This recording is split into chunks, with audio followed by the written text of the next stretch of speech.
Welcome back to another episode of Through Our Lens, where I love to bring people on to, talk about their journey and their process throughout their lives and like how they got into their careers. And today, I got my boy on here, Ju, celebrity wardrobe stylist. What's popping, bro? What's going on? What's goody? What's goody in the hoodie, man? What's goody, man? Nah, man. I feel like I haven't seen you in a minute. I feel like it's like we on set, and then after, I think the only time I seen you outside of set was, I think it was what award show was that, bro? You was walking down the street, but I think you had just worked. You had just did something. What? It was Maybe that was it was in Hollywood. Maybe that was Oscars when I Oscars. probably was leaving Terrell. Yeah. And I think y'all was on y'all way. Yeah. So you was leaving Terrell, and I was on my way to Terrell. Yep, I had dressed. Yes, that's right. That's what that was. I had styled Terrell for Oscars, and then on my way out, you guys were on your way in to get the shots. That's 100% That's right. exactly. Yep. I'm like, Yep. like every time, man, it's like I see you on there, and one thing I want to say, bro, one thing I want to commend you on. Like the first day I met you, you was cool.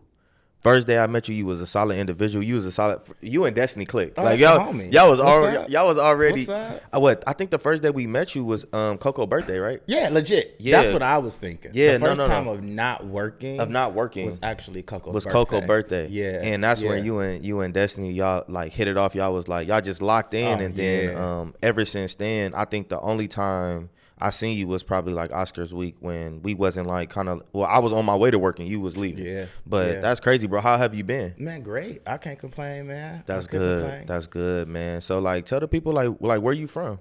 So I'm from Detroit. Okay. I'm from Detroit, which is probably why me and wifey get along so well. The city of vibes, we're very vibe heavy in the city. So, and wifey definitely was a vibe that night. Man. Yeah, from the 313, but I came to LA from Vegas. So I left Detroit maybe at like 27. Don't ask me what year that was, but I was 27 when I left Detroit. Yeah, and so I spent about 4 years in Vegas. Yeah. And then I came to LA about 2 years ago. What made you make that transition from the D to Las Vegas? Man, so being from Detroit, it's crazy because I talk to my sister about it often. I always kind of had like this intrinsic feeling like I want to go to a bigger market, a bigger city. Yeah. When I was 20, I kind of was a bit of an extravagant dresser myself. Yeah. So I always kind of got attention through that lens by the way that I style myself. And I always kind of thought like, dang, I wish I should move to a bigger city. And I wonder would I actually lead to something? Yeah. So fast forward to about 27, it was just like, man, if you just keep sitting here dreaming, you're going to find yourself 30, 40 still in Detroit talking about something what you could have did when you was younger. Yeah. Oh, I want flip your thing. What? Flip it instead of this way, flip it that way. Hold on. My bad. There you go. I said, wait a minute. Hence the discomfort. Bruh, I'm like, it was very uncomfortable on this. You good. Hey, look. This is totally transparent. Y'all gonna see this. You feel me? But that's good, bro. That's crazy. So not too long ago, I think the top of the year, the first quarter of the year, I did a tour and we stopped in Detroit. I think it was like right before the show had started.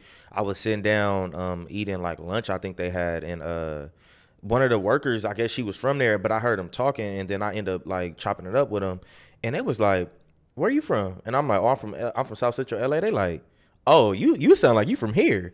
And I was just like, what the heck? It's crazy. Yeah, that's how I felt about wifey. Like when she say that she was like from here, kind of threw me for a curveball. Cause I'm like, your vibe felt like back at home. But even being from Detroit, I heard that a lot. That Detroit people and Cali people, like we like this. Like, yeah, bro, we really do get along. I did not very well. Like when it was two people, and I was just like for real, and they was like, yeah, bro, like they was like we wouldn't have never knew. But I did have a LA hat on, but that was the only thing. But they was just like, yeah, like you give me that vibe. But so you said that's what kind of got you into styling though, right? So you styled yourself, or like you just like at that time. Being Detroit minded, with that being where I was from and living at that time, there's no way I would have thought that I could have made a career out of it. That's just who I was. Oh, right. So it wasn't really a focus. It wasn't even a thought of making a livelihood off of it. It was that's just the way I moved through the streets, was being overdressed. Yeah.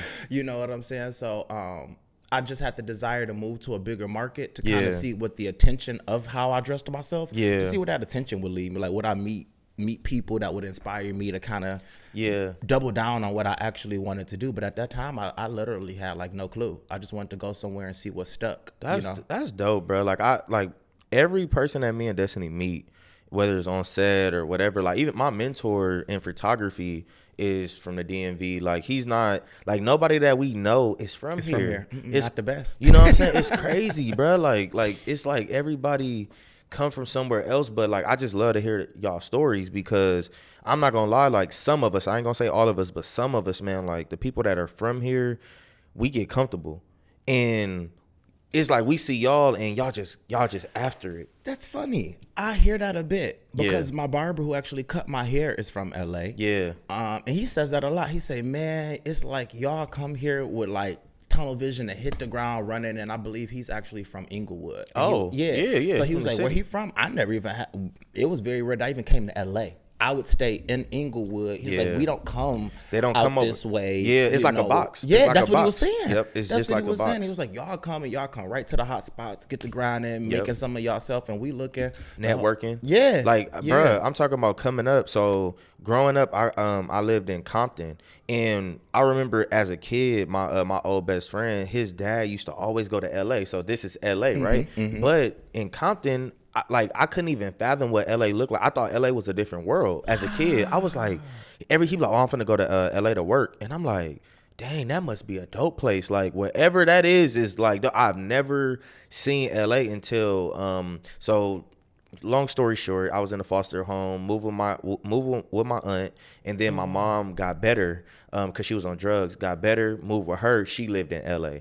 Once I moved to LA, basically like the West Side, that's when I'm like, oh, this LA. Then start going to all the LA schools, and I'm like, oh, okay, like I see what y'all talking about, but it's really like a box. But then the crazy part is living in South Central, and then kind of getting used to it, kind of getting comfortable. That becomes a box. Wow. So moving from Compton, not saying Compton is a box, but moving from Compton to LA, it gave me like a box mentality. Like, dang, okay, well, I never even been on Rodeo Drive. But bro, Jay, not the day I met Destiny, but once I met Destiny, probably like a couple of months into our relationship, like we married now, but like in our relationship, bro, she took me down to Rodeo Drive. I never been down there. I'm like, oh, I never, like on Sundays, we used to after church, bro, we used to leave church and go to open houses because we try to, manifest and do stuff like that, right? So before we was staying on 51st and Normandy, and that's the hood. You feel me? So it's one of those things where I've never seen those places until we start going into $7.8 million homes for an open house. Mind you, we don't got that type of money, but we walking in there. Check it out. But like having her was like a big thing for me because she showed me things, like she kind of exposed me to like different areas. Rodeo Drive, bro. I'm like, I've never seen it until probably 2018, 2019. Bro, never seen it. So yeah, you saying exactly what my barber's saying, synonymously, like y'all live here and kind of take it. I ain't gonna, I don't know if no disrespect, but it just seems like y'all take like the area for granted. No, facts. Cause like for me, like I'm from Michigan, right? Yeah. Break down Michigan why I wanted to leave by 27. By the time I was 27, I'd have hit every pocket of Michigan. You know what I'm saying? Like I'm from two different places. You know what I'm saying? My mom is from a smaller hood of Detroit, northern poverty city of Detroit called Pontiac. You know what I'm saying? So I heard grew of up Pontiac. I grew up in Pontiac. It's just the trenches, just like Detroit is. Yeah. But then my dad always lived in the burbs. You know what I'm saying? So he's always lived in a city called Southfield. You know what I'm saying? And it's a more prominent, predominantly black. So it was the first introduction of seeing people who look like me kind of talk a little different, dress a little different, because they were of a different income stature. You know what I'm saying? Right. So growing up, I would say that I'm raised both. I would say I'm raised from the burbs and the hood because my mom always stayed in the hood. My dad always stayed in the burbs, and they both was fighting for who was going to kind of raise me predominantly. You know what I'm saying? Which I'm glad that they did because I grew up the best of both. You know what I'm saying? And now you can help people. You can go into these rooms and talk to these people, and then you can also talk to people that's less fortunate. Absolutely. But then even outside of that, after I got a certain age, I'm like, okay, I see that my dad loves Southfield. I see that my mom like Pontiac. They're not deviating from those circles. I'll go further out. You know, as an adult, one of the most prominent areas in Michigan is Troy. You know, so I before I started styling, styling, I was in retail management. I was a supervisor in the malls. You know what I'm saying? So I wanted to work in all the lavish malls. So then I explored cities like Troy, which is a very prominent area. That's where you go for luxury goods. You know, if you want to go to Louis Vuitton, Gucci, anything like that in Michigan, you're gonna go to Troy, and you're probably gonna go to Somerset Mall. And then there's other areas called like Livonia. It's another prominent area where you probably will shop for luxury service and higher end goods. I went out to Livonia, and then shortly before I moved, you know what I'm saying, I moved from a city called Garden City. But just long story short, I almost bounced in so many pockets of Michigan: Detroit, Pontiac, Southfield, Novi, Bloomington. You know what I'm saying? I was in and out of all of these cities that I couldn't fathom that you would say a city in the predominant Metro Detroit area that I wouldn't be familiar with. You know what I'm saying? Even though I grew up in the hood, I could not say, oh, I've never been inside of Somerset. You know what I'm saying? Because I just was inquisitive and I wanted to know. When I was growing up, you know, Nas dope to be able to rock Bottega and Gucci and stuff like that. But when I was growing up in Michigan, Somerset was like a dream. You go in there and you see all these luxury services. Ain't nobody shopping there but criminals, drug dealers, thieves, and stuff like that. But regular, everyday Michigan person is not shopping it down in Somerset because it's so luxury intense. It's so luxury driven. And people not spending that much money in those type of markets because you need that money to survive. That's crazy. you know what's crazy? Like, I envy that, man, because I think, and it's crazy. It low key, because I've been trying to push this in the back of my mind, like kind of like how I was raised. But the reason why I wasn't able to bounce around like that, because, okay, so LA, you already know, is notorious for gang violence, right?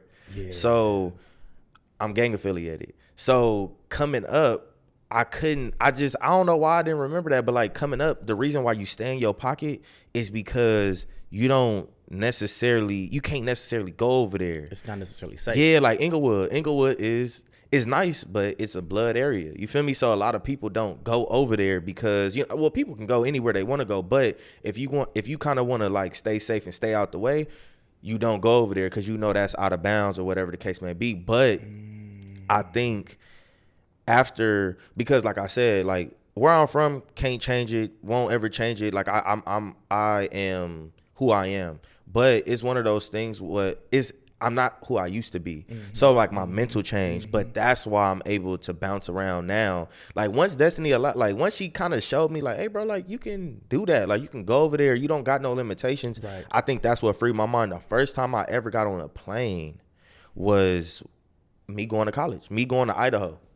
Idaho. Wow. We talking about Idaho, right?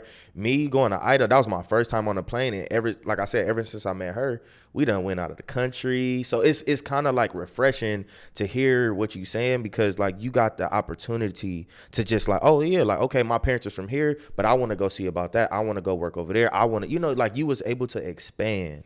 You know what I'm saying? I'm gonna tell you the best thing that they could have ever done for me as a parent was give me my L's at 16 and 9 months. They put me right in driver's ed, like as soon as I was legally able to drive. You know what I'm saying? So I think that was a big old blessing to hindrance, because did I get in trouble? I'm being 16, 17, having that type of access to a vehicle? Of course. But it also gave me this type of independence that I think probably led me to where I am now. As long as I got my car, I can get up and go. I can always make money. I can always get a job. I'm articulate. That's facts. You know what I'm saying? I'm well groomed. I'm not no slouch. You know what I'm saying? As long as I got my car, I will go. And that's the way that I've always kind of functioned my life. And you know that's true, bro, because I didn't get my L's until probably like 19. And that's just because I wasn't like, the focus wasn't on that. The focus was get a job. Like, like the normal, like you gonna work, you gonna do this and that, you gonna pay these bills. And that's what it was, man. But I think that like having access, that's what it is, exposure. Like once you get a car, you can drive. You can cross those boundaries. Exactly, that's true. And you ain't got to catch the bus or walk, because that's what the problem was. I can agree with that. You know what I'm saying? Because being in the hood before I would drive, or if you don't have access to a car, you know what I'm saying? I'm from the hood. You know what I'm saying? I know that it ain't safe to walk down certain streets at night. It ain't safe to be in certain areas. And then when you're relying on Metro Transit, you know what I'm saying? That could put you at a totally different amount of risk. Exactly. You know what I'm saying? So and I could get that. Bro. You know what I'm saying? I feel like everywhere got a hood, and I feel like the people that's from those hoods understand. I feel like we low key speak the same language. You know what I'm saying? But nah, man, back to being on set. Like I said, ever since I met you, bro, you've been like Like, you be on go. Like I know you be locked in because you be like, oh, you be looking through you be like, okay, cool, all right, cool. Boom, and you know, a person be, you know, Coco will be up in there getting her makeup done or whatever. You just be like, you be looking through your stuff. But like, what I want to know is like, what keeps you, like, what makes you go? What motivates you to just like, you know what I'm saying? Oh, wow. That's a great question. I think in simplest terms, especially transitioning out of what we just spoke about, the biggest thing that makes me want to go is continuing to live and see a life that I've never seen and lived before. That's good, bro. And I know that may be a little bit crazy, like to say, but like, I'm from Detroit, bro. Yeah. Like I think listening to you, the only difference between us is, I mean, maybe I wouldn't label us as gang heavy. Of course you got the cliques of rascals and they call themselves what they, you know, you got the guys on 7 Mile and the 8 Mile guys and the Gratiot boys. You got these little cliques, but it's not like how it is out here. It's really, really, really serious out here. In Detroit, to be honest, like everybody grow up knowing everybody, or Michigan as a whole, everybody growing up knowing everybody. So you can kind of maneuver even over certain boundaries and you cool. I think you kind of get at risk when they don't know who you are. Right. Because it's such a predator place. Yeah, that makes sense. You know what I'm saying? Yeah. But outside of that, dang, I forgot what your question was. Basically, what makes you go? Yeah. So outside of that, when you get out of that environment of all of those predators, and you know, I love Detroit, just like what you said. I will never change the way that city raised me and the values that it's given me. But when you kind of see greener pastures and you kind of see a better quality of life, it's kind of hard to even think about putting yourself back in the place that you once were. Exactly. You know what I'm saying? So that's facts, bro. It was like once I made up my mind once I made up my mind on what I wanted to do and ran at it, it's like I just got so much success that amount of success, it puts you in a place where it's just like I never want to put myself in a place to not be able to have access to it. Yeah, man, that's good, bro. I love that perspective, man. Like I feel like that was the same with me. And then it's crazy because I feel like this is how low-key the hood got a hold on certain individuals, because I feel like when you do go, you feel like when you come back, like particularly like here, when you do go, you feel like, oh, them niggas gonna think I left them. You know what I'm saying? Or they gonna think that, you know, like, oh, you Sadiddy now, like, you know, you can't, you don't got time or whatever for us, you know what I'm saying? And I think that's why, you know how they call it like crabs in the back in the barrel. I think that's how it is, but mentally I feel like we chained. I don't think physically, because like a lot of people I know, hey bro, do what you gotta do. The hood gonna always be here. Do what you gotta do. Like I commit. Look, I appreciate all my homies that appreciate what I do, that keep me going, that push me, that always hit me up like, hey, fully, like, keep doing what you're doing, because there's some individuals out here that'll put that pressure on you, like, hey man, like you out here, you know, you Sadiddy, or you think you know, you think you this, you think you that. But I feel like once you get that with the fresh air, like, wait, hold on, like, this is like, I love the hood, but this right here, like, let me go see what that's about. So that's I like that perspective, bro. What I wanted to do was ask you about, because hearing about you going through the hood, I mean, you know, living in the hood, living in the burbs, and then moving to Vegas, and then moving out here 2 years ago, like, one thing that I've been trying to do is check on my people. So I want to check on your mental. So I appreciate that. How would you say your mental is, bro? Man, my mental is top notch. That's good. My mental is top notch, and I think, the second best thing, or maybe the first best thing outside of the car, the first best thing that my parents could ever do was raise me in church.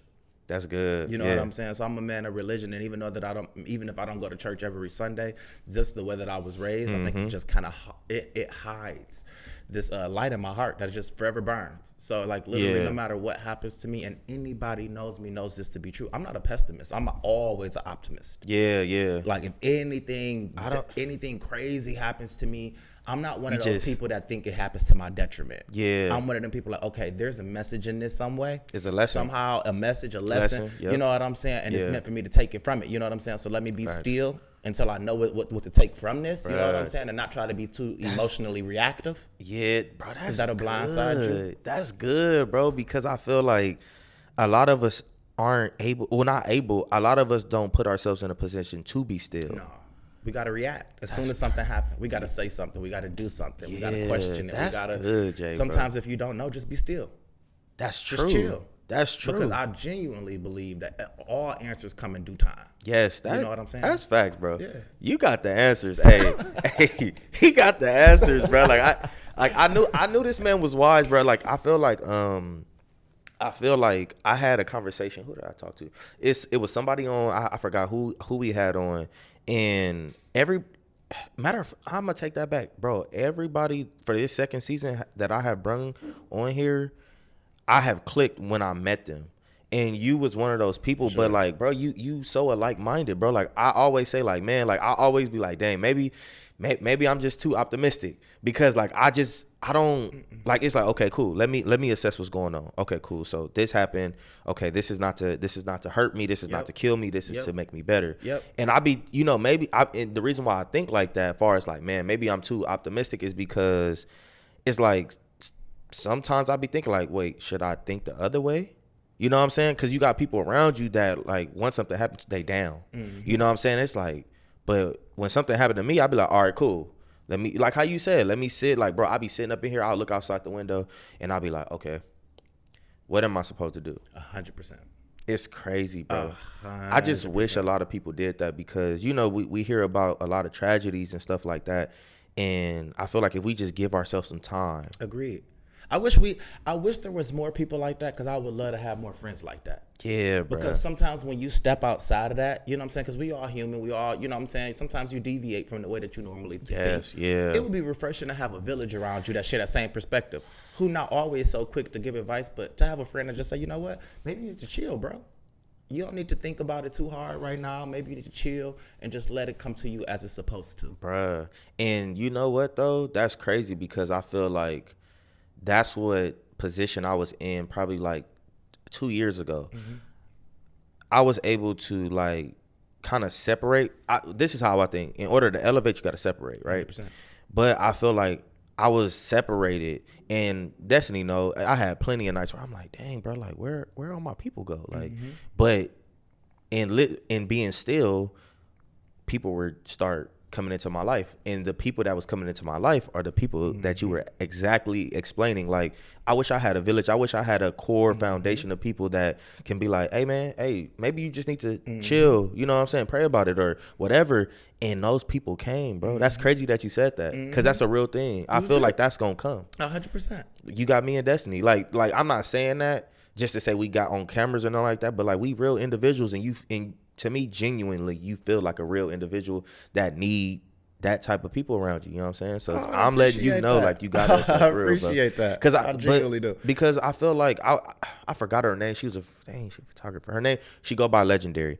She was talking about the same thing about like just having like people around them, and I was just like, bro, like I feel like God has been placing great people around us as of recently. Oh, yeah. And I just been saying yes to it. You know what I'm saying? A lot of the times, especially in the industry that we are in, it is ruthless, it is cutthroat. Ain't nobody really your friends. Ain't nobody really, right. They right. really want to know right. who you are so they can see what they can get. Yep. And I feel like people are just been coming around me that have been genuine. That's like, a blessing, brother. You know what I'm saying? And I wish that on you too, bro. I receive that. For sure, bro. I receive that. For sure, man. No, so I got another question for you. I know I feel like we just been rolling and flowing, but what was because I ain't going to say the photo shoot because I want to respect your craft. What was the fitting or shoot that you were on and you sat back and you was like, I'm here. Like I'm doing it, like exactly what I came from Detroit to do, and the aspirations that you had, I'm doing it. Like, what was that shoot? You don't have to say the person or whatever, but like you can say where you were at in that present moment and be like, dang, you know what I'm saying? I want to hear that. Oh, I ain't gonna lie to you, man. I don't even think that that's happened yet. Oh, okay. Hear me out. I think that since I made the decision to embark upon this journey, one thing that I did was I ran at a full speed, man. I ain't crawl, I ain't walk. Like, I just got to running, sprinting at this thing. I don't think that I've ever really slowed down to really even give myself on a pat on the back. Like, even up until this moment, this is an amazing opportunity. Thank you so much. You know what I'm saying? For inviting me on this platform. No problem. But I don't view myself as doing anything spectacular to even be doing something like this. Bro. I'm just a guy with a dream that's working towards it. Like, I don't think that I've arrived. That's I don't crazy. think that I'm somebody. Yeah. You know, you look at my Instagram, I don't even show my style, my face at all. It's all very work and client driven. Yeah. You know, I don't think that I've really gotten to that place where I'm like, yeah, man, look at you. I'm just still so hungry to keep going. Yeah, and it's a disservice to myself. Like, that's nothing to commend, you know what I'm saying? Yeah. Because I seen a post on Instagram that was like, you know, don't count out the small wins. Small wins are still big, you know what I'm saying? And then there's other posts that be like, you know, think about the you 5 years ago. You've accomplished so much of what that person wanted to do. I just told you, I'm not the same person that 100%. You know, but it's crazy because then when you change, so do your desires and your ambitions, and so do your goals. So it's quick to be like, okay, even though I accomplished these things, because I got this much more that I want to accomplish, you don't celebrate them. No, that's true. And that's my problem. Literally, when I asked you that as it was coming out, I was like, dang, like, I had to check myself because, like, I feel like a lot of my friends, like, they tell me, like, a lot of my close-knit friends that I trust their opinions, they be like, bro, you just did that. And I'm like, yeah, I know, but X, Y, and Z. Like, you know what I'm saying? It's crazy. I never take, like, okay, the ICU cover. But look, hear me out, bro. I shot that joint. I seen it posted, and I hit up Coco. I'm like, bro. I text her. I'm like, hey, is that the photo that because they had zoomed it in. You was there. You was there that day, and they stretched it out, and I didn't know until I looked back at the original photo, and I was just like, oh, like dang, that's good. I texted her. I confirmed it just to make sure, and she was like, no, that's you, and I'm like, all right, bet, and I didn't even take it in. I didn't even take it in. Yes, I was appreciative. I think I did post it, but like those things are just like how you said for work. You know what I'm saying? So like I posted it or whatever. This is what helped me understand to take in the small wins. Destiny walked in. I wish I had it out so I can show people, but Destiny came in with a small frame. She got it printed, bro. See, that's what I'm talking about. And she was like, "Congratulations." See, my friend. Bruh. My friend. Bruh. That's the homie. I'm not surprised. She over there in the back working the cameras, y'all. That's what I'm saying when I say that we need a village around us. Yeah, bro. You know what I'm saying? Like, no, like, it's not that I can't even say, like, it's not that I don't want to celebrate, but I'm so busy working. Yeah. That those things, it just feels like me doing what I'm supposed to be doing. Yeah. Because I don't work a 9 to 5. You know I what I'm don't saying? work an office job to be like, oh, okay, after Friday, I've served my time. Yeah, you know what I'm saying? yeah. Well, I feel complete because I've served my 40 hours. Facts. I get that feeling from the projects that I work on. You know what I'm saying? Yeah. So I don't ever feel like, oh, yeah, you a celebrity stylist now. It just be like, oh, okay. You know, hey, this was the job for this week. This was the job for the day. This is another happy client that's going to employ you or bring you back for another gig. Exactly. That's more so the way that I look at it. I look at it as a job. Bruh. And employee retention. Yeah. Bruh, you already, bro, I'm trying to tell you, bro, like, it's like, I'm not even relishing in and that's crazy, like, bro, and that's like, not fair to us. It ain't, bro. Because the people that's we laughing about it, but right, no, seriously, real, we laughing at it. But the people who look up to us and follow our Instagrams and follow our work, they like, man, if that would have happened to me, like I would be popping bottles with my friends all weekend long. Facts, bro. You know what I'm saying? I don't know. I don't know what that is, man. I feel like I do know what it is. We just explained it, but in my head, it's just like, why don't I? But that's crazy because as I'm asking you that, I'm like, Darnell, you don't do that either. You know what I'm saying? Like you don't like you don't have anything hanging on the wall. You don't have anything. It's just like whatever, man. It's crazy because you know what got me. I can't say it right now, but I was shooting somebody when it come out, whatever. I'll talk to you after the cameras. But I was shooting and I was like the person that was like doing the production, like far as whatever, they was asking me, hey, we wanna ask you, like, oh no, basically he was like, I wanna ask you, what do you do? And I was just, I mean, not what do you do, what have you done? And as I'm walking, like, I'm like, what have I done? And it's crazy, bro, because we've done a lot. That gets me too. I couldn't remember. I'm not the one to brag. Yeah, I couldn't even. I don't have a what they call an elevator pitch of all the clients and jobs that I've done, so that when you ask, that I'm like, oh, I'm glad you asked. And you and it's already set. Yeah, no, that's not me. That's crazy. You will catch me off guard every time you ask me that question, and I could have just left a set of your favorite celebrity, and I would still forget to be like, oh, that person. It's crazy, bro. Like I literally was like, I'm looking, and then I had to go to my Instagram. Search. It was so bad. Like I'm like, okay, well, let me see. I'm like, okay, I've done this, I've done that, but it was just wild because I could not remember. But I feel like I'm working. I got to get out of that for sure. We got to get out of that because it's like that's bad, bro. Like we gotta like feel like that's really good, man. I think that would be very detrimental to our mentals if we did it. It can be. You know what I'm saying? Like I try to catch myself. But it's hard. It's hard. Like even if I try to give myself the little bit of credit, I'm like, bro, like how you said, I'm trying to retain this. This is a job, bro. I can't get so busy celebrating that I missed the next opportunity. It's you know crazy. What I'm saying? You think that you arrived and you be to miss the whole next departure. I want to get into. Let's talk about it. What are some of the hardships? Okay, people think that when like how you said, right? People that watch us on Instagram or whatever, right? People are on Instagram, or say for instance, future clients. They like they take pictures. They send them to us. They don't know what happens on the beat, on the backside. They don't know lights and settings and all of the like the time on the outside, on the back end, editing and all of this stuff, right? Take us through the hardships, because I want this to truly help somebody. Take us through the hardships of what a celebrity wardrobe stylist go through, because I feel like it's somebody like you coming from Kansas, coming from anywhere that may be taking the same route as you. Take them into your world so they can know, you know what I'm saying, what it, Wow, that is a great question. That is an absolutely amazing question.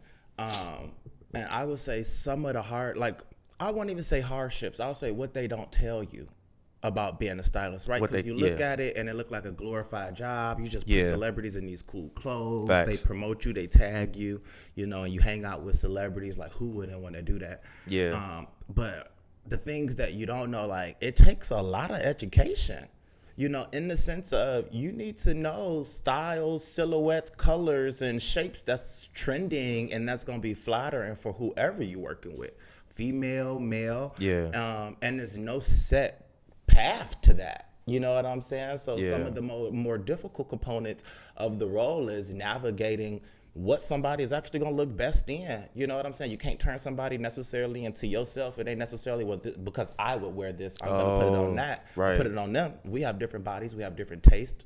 We have different tones. You know what I'm saying? That all translates into style, because certain colors and shapes and silhouettes is going to make us feel differently.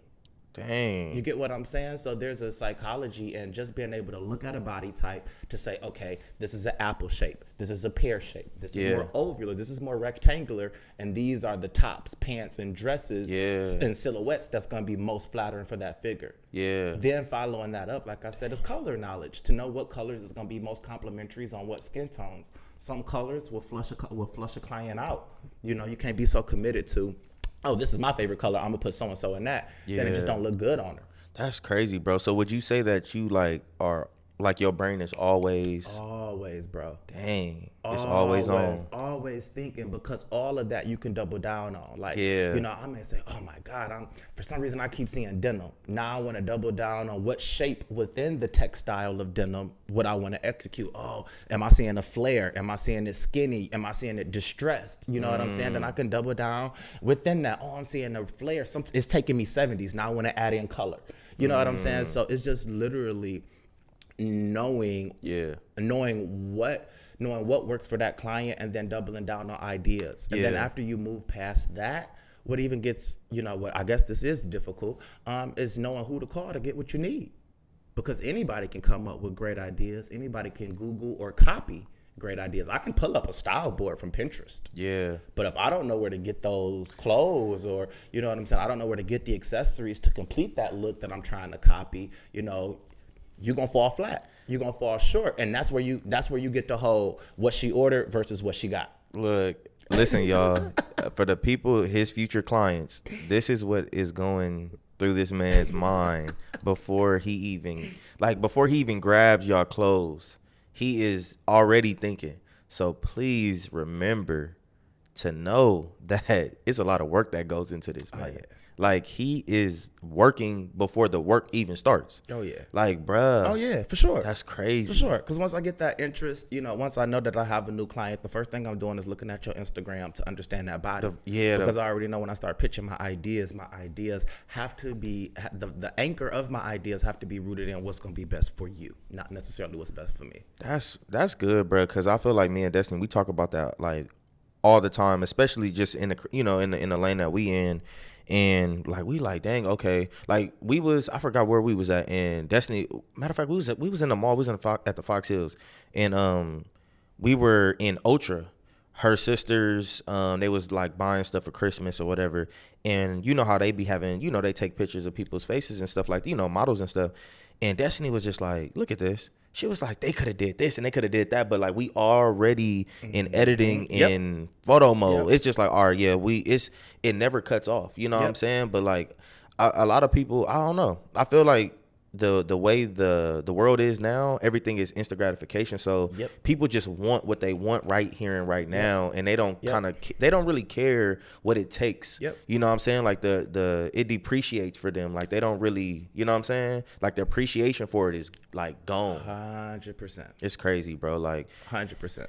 I don't understand it sometimes, but I get past that thought and I just be like, well, we gotta work. That's right. Gotta work. That's right. Put your hard hat on and let's go. That's right. You know what I'm saying? That's right. It's crazy, man. So I got another question. Take me through. Okay. I wrote this down. I want to say it the right way. Okay, cool. So, have you ever worked in a space where a person does the same thing as you, and it's, and to say that is sometimes we working in the same space as photographers, right? You working in the same space as celebrity wardrobe stylists. Is it always, and this obviously is just to help somebody, but is it always healthy competition, or sometimes is it like that like, oh, who they think they are, not from you, but you can kind of feel it in the room? I mean, this is, and I want to hear both. I want to hear the positive, and I want to hear the other side, because like how you said, this is vice versa of what they show you and what it really is. Right. You know what I'm saying? So this is LA.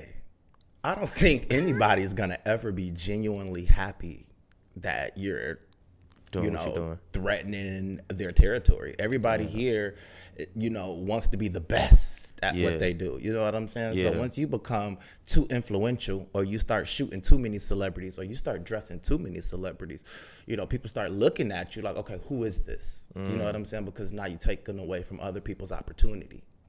Or you may be taking away from other people's consistency. Maybe it might be a person who's never switched it up. They've always used the same exact team every time, and now they've met you and you've got cut into the equation.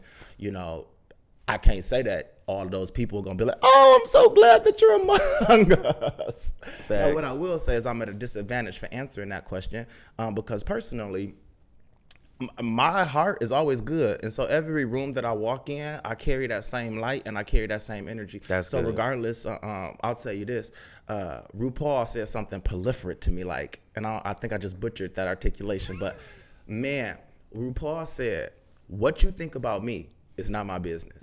And that's legit the way that I govern my life. Like, I just continue to be happy, positive, optimist. I come there, I do my job. What's for you is for you. 100%. So I can't tell you what people say about me behind my back, but I know the experience to my face is that everybody's always kind, respectful, pleasant. Nobody has ever been disrespectful, to my face, personally. But I know it's LA, you know what I'm saying? It's LA. I know everybody not happy that you the new kid in town. That's crazy that you explain it that way, because like how you said, nobody's ever told me like, hey, I feel like they don't, well, in some instances they do say it to people's faces, but I feel like I've never got that, but I do feel it. You know what I'm saying? In certain areas or whatever the case may be.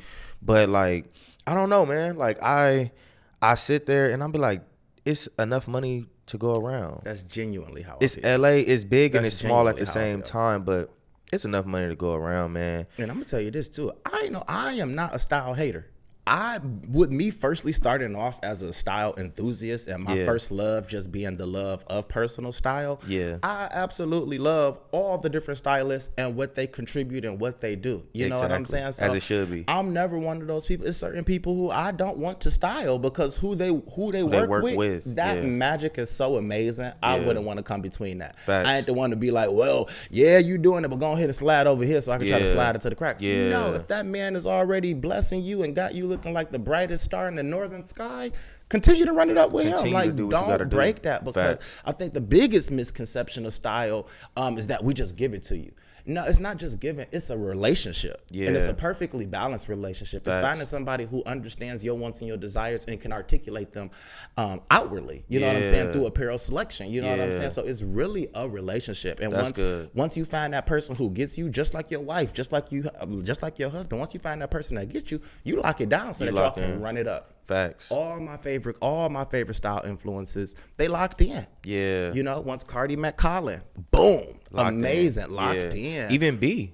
100%. Come on. You know, BB gets switching it up a little bit, a little bit, because shout out to my girl Zarina. When Zarina was doing her for the images for Black is King, that was amazing. Marnie has always been excellent too. Marnie did the visuals for the last project, which was great, but I just think that they be having longevity, right? Intelligence, or more, it was more, I think Zarina was a little bit more cerebral about the approach she took to Beyonce's style. But you can agree, right? They all, the people that you've named, they all had longevity with it, right? 100%. That's what I mean. You know, because it's I feel like, you know, sometimes a grace, not even trying to get super deep, but I feel like sometimes a grace will leave a certain place. So like, say for instance, me and you working. Hey, Jay, I got somebody, D, I got somebody that needs some photography, right? Boom. And then, like how you said, what if it's B, and B is like, okay, well, I like D's photography, but like I do like this other person's. And then sometimes it may shift. Mm-hmm. That's okay though. Oh yeah. You know what I'm saying? That's the beauty of Hollywood. Like no matter what, nobody is always gonna be with one person. Yeah. You get what I'm saying? Like when it comes to magazine placements, you know, certain times the team is already set. When it comes to shooting for Vogue, those teams is set. Already. You're not bringing in your stylist to style your cover for Vogue. Guess what? The editor-in-chief of Vogue is gonna make sure that they team tackles that. So that's the beauty of Hollywood, is that eventually everybody could end up touching. Yeah, you know, and I believe that's what stretches us too in our creativity. You know what I'm saying? Most definitely. Agreed. Most definitely, man. Agreed. But one thing I want to say is thank you again, bro, for coming through. Of course. Thank you for having the time, because I feel like we create the time. We create time for what we want to do. That's right. And I feel like you did that for me, bro. And I appreciate you. Like I said, I feel like once we met, man, I feel like we was locked in. Like I just love y'all, you and my wife's relationship, bro. Like y'all was just super locked in. We wasn't even married at the time, bro. Nah, we wasn't even married at the time, bro. So I just want to say, like, I appreciate you for always just being genuine, on set, off, at work, bro. Like I just want to say I appreciate you, because your story needs to be heard. It will be heard. People need to know you. Y'all need to tap in. He be having Coco, and mind you, look. I only said Coco because look, that's the only that we be upset. But this man has worked with so many individuals, and he has, like, I'm talking about to his T, has styled these people. Y'all need to tap in with him. Like I'm talking about for real. Bro, you amazing, bro. Man, I appreciate it. You know what I'm saying? I appreciate you. I really appreciate it. And tell the people where they can find you from. Find you at. You can always find me on Instagram, Facebook, Dressed. That's DRESSED. Don't forget that ED. by.J. So again, dressed.by.J. That's JAYE on Instagram, Facebook. Follow me. It's the blue guy that pop up. Tap in with him. And for y'all that's viewing, I appreciate y'all. Just remember to like, comment, and subscribe. And stay tuned for another episode, because I'm going to keep them rolling. I'm going to keep them rolling with these amazing stories. You know what I'm saying? We just going to keep this flowing. Thank y'all. I appreciate it. Peace.